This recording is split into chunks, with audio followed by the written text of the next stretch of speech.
Assalamualaikum warahmatullahi wabarakatuh. Waalaikumsalam warahmatullahi wabarakatuh. Bagaimana kabar kalian semuanya, Mama? Alhamdulillah baik, Ibu. Sebelum mulai pelajaran, baiknya kita berdoa terlebih dahulu. Silakan untuk admin pimpin doanya. Sebelum kita mulai pembelajaran pada materi ini, mari kita berdoa dimulai. Berdoa selesai. Baik, terima kasih. Apakah sekarang ada yang tidak masuk? Banyak Ibu. Siapa? Icang Ibu. Sama. Ijang Ibu. Kalau itu tidak masuk nanti dicatat ya, anak-anak. Ya Ibu. Sebelum memulai pembelajaran, itu akan menjelaskan bahwa tujuan pembelajaran kali ini yaitu untuk kalian itu agar paham bagaimana tentang pengertian dinamika penduduk dan juga faktor-faktor yang menyebabkan. Yang ketiga yaitu untuk menjelaskan jenis-jenis dan juga upaya untuk mengatasi permasalahan dinamika penduduk tersebut. Di sini Ibu akan menentukan sebuah gambar. Tolong diperhatikan ya. Baik Ibu. Ada yang tahu ini gambarnya apa? Jangan. Penduduk Rumahnya Ibu. Padat, rumahnya padat. penduduk. Terus apa lagi? Rumah Ibu. Siap deh Ibu. Kalau ini apa? Orang, masyarakat, ya.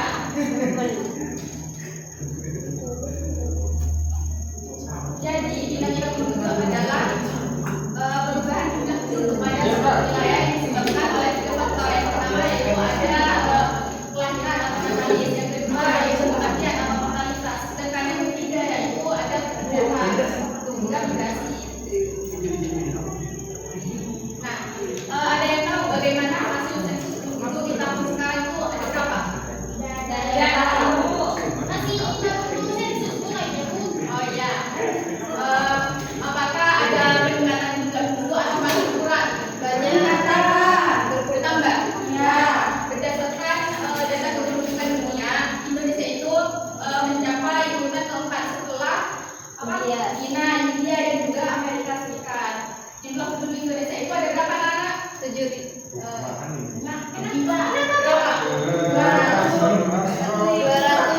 200 juta.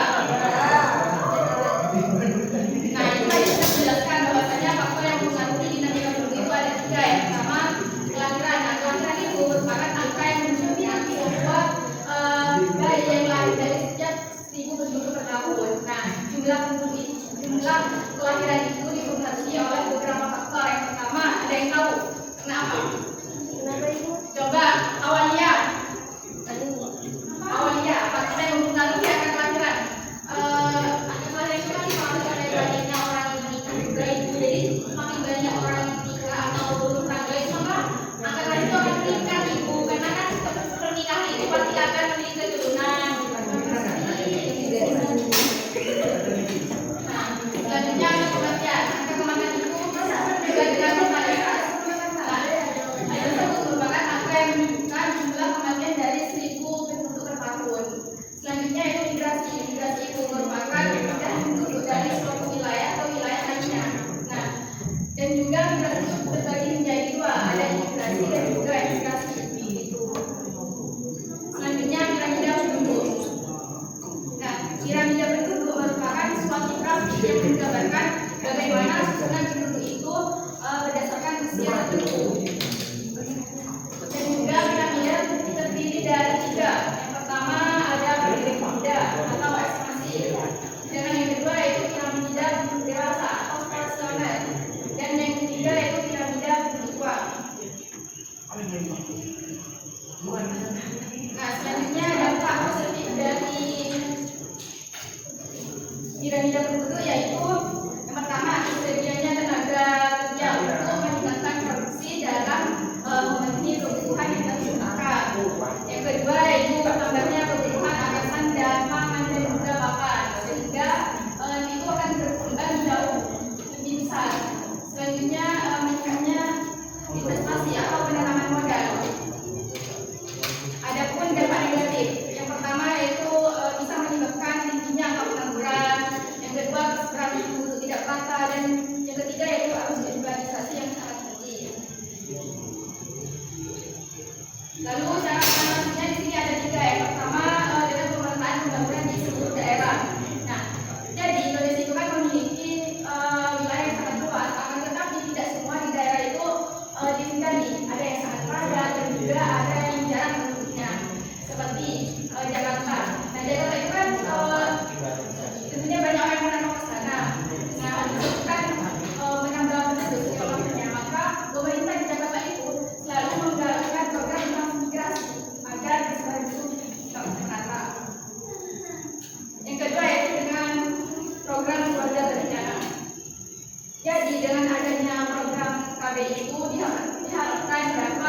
lama dan habis ya cepat.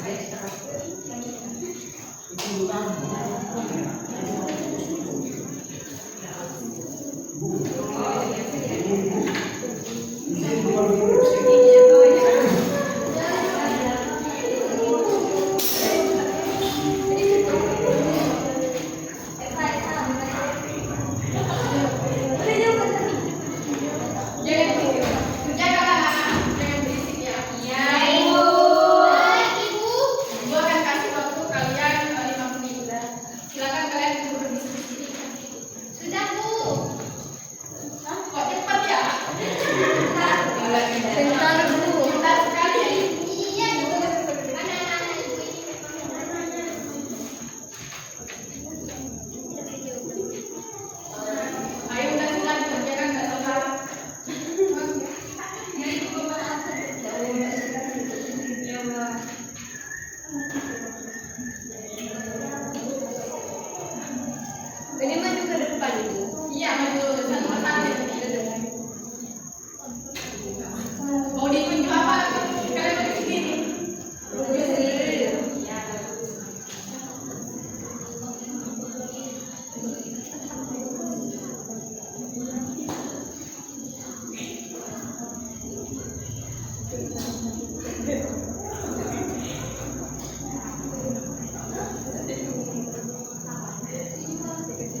Nah, iman-iman tersebut dapat memberikan dampak positif dan juga dampak negatif.